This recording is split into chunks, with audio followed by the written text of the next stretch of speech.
만약에 제가 다시 그 20 대인 사회초년생으로 돌아간다면 저는 종잣돈을 모으지 않고 돈을 빌려서 바로 투자를 할 것입니다. 안녕하세요. 세비티입니다. 오늘 저는 종잣돈을 모으지 마세요라는 주제로 여러분에게 말씀을 드리려고 합니다. 제가 이렇게 말씀을 드리면 당신이 뭔데 돈을 모으지 말라고 하냐고 욕을 하실 수도 있습니다. 하지만 저는 사회 초년생 때 꼬박꼬박 적금도 들어봤고 10년이란 시간이 훨씬 지나서 부동산 투자를 해서 자산도 늘려봤습니다. 그래서 이 두 가지의 차이점을 여러분에게 말씀드릴 수 있을 것 같아서 이런 주제를 잡아봤습니다. 우선 제 경험을 말씀을 드리겠습니다. 저는 24살 때부터 직장 생활을 했습니다. 제가 직장 생활을 시작을 하자 부모님께서는 무조건 매달 80만 원에서 100만 원 정도의 금액은 적금을 넣으라고 말씀하셨습니다. 그 당시에 저도 돈을 이렇게 적금을 해서 모으는 게 정답이라고 생각을 해서 그렇게 적금을 들었습니다. 3년 정도 적금을 들다 보니 3천만 원 정도의 돈이 생겼습니다. 하지만 저는 그 당시에도 부동산 투자에 대해서 전혀 몰랐기 때문에 그냥 그 돈을 가지고만 있었습니다. 그런데 만약에 현재 기준으로 제가 매달 100만 원씩 10년을 적금을 넣게 되면 어떻게 될까요? 현재 적금의 이자율이 1.9% 정도가 되었습니다. 이것을 10년이란 시간으로 계산을 해보면 저는 100만 원을 넣어서 10년의 시간이 지난 후에 1억 2천만 원 정도의 돈을 받을 수가 있게 됩니다. 하지만 제가 만약에 1억이라는 돈을 빌려서 부동산에 투자를 하게 되면 어떤 결과가 있을까요? 제가 잘 알고 있는 한 아파트를 정해봤습니다. 이 아파트 같은 경우에는 작년 6월에 가격이 33평 기준으로 5억 원 정도였습니다. 이곳은 2018년부터 2020년 6월까지 거의 가격이 오르지 못하고 정체가 되어 있었습니다. 그때 전세 가격은 4억 원 정도여서 1억이라는 돈이 있었으면 이 아파트를 투자를 할 수가 있었습니다. 그런데 현재 이 아파트의 가격은 어떻게 되었을까요? 최근 1월 달에 실거래가를 보면 7억 2,500만 원에 거래가 된 것을 확인할 수가 있습니다. 이 아파트는 6개월 만에 2억 원이 넘게 상승을 한 것입니다. 이렇게 보면 정말 큰 차이가 있다는 걸 알 수가 있습니다. 제가 적금을 넣게 되면 매달 100만 원이라는 돈이 꼬박꼬박 나가게 됩니다. 하지만 제가 신용대출을 일으키게 되면 이자만 내면 되기 때문에 매달 30만 원 정도의 금액이 나가게 됩니다.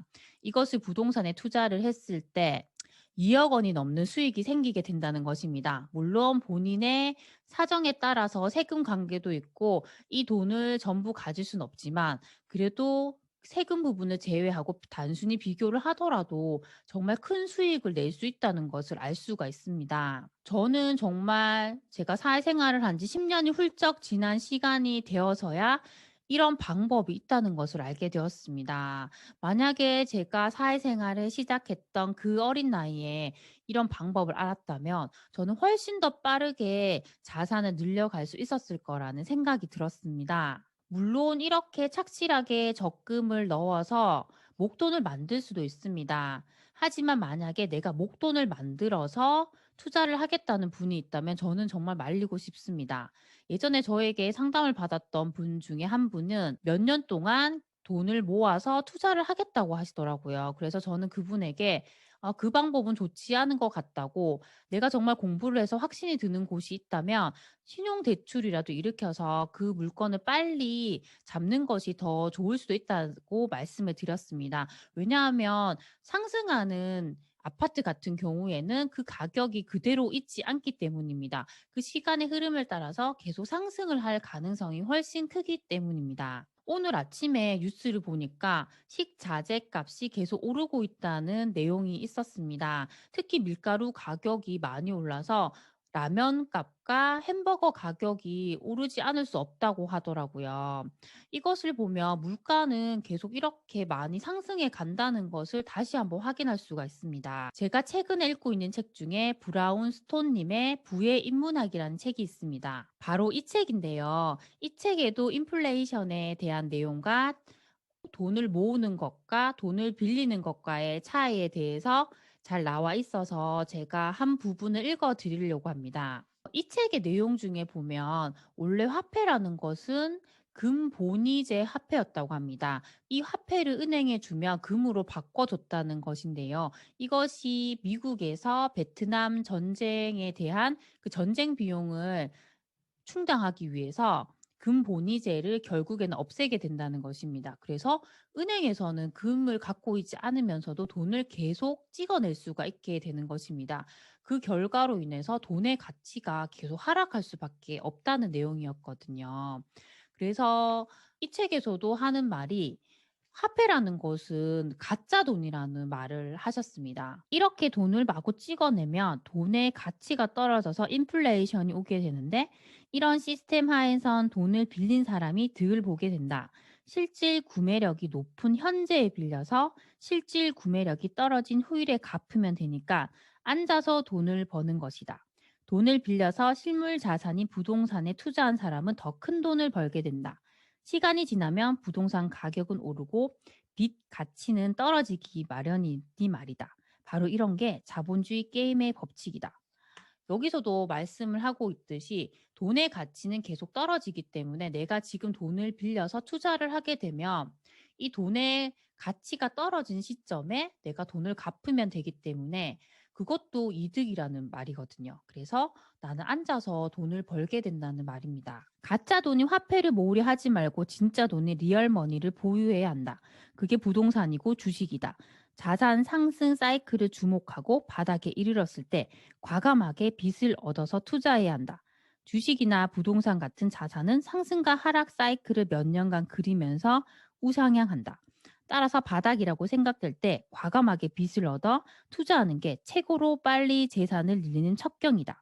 이게 투자의 핵심이다.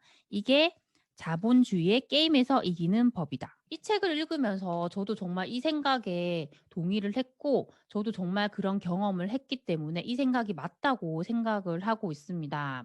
여기서 말씀하듯이 저도 이 화폐라는 것이 정말 가짜 돈일 수도 있겠다는 생각을 했습니다. 아무리 내가 이 돈을 가지고 있어도 물가가 상승을 하게 되면 이 돈의 가치는 계속 떨어지기 때문입니다. 그래서 이 가짜 돈이 아니라 리얼 머니, 그 진짜 돈인 자산에 투자를 해야 한다는 것입니다.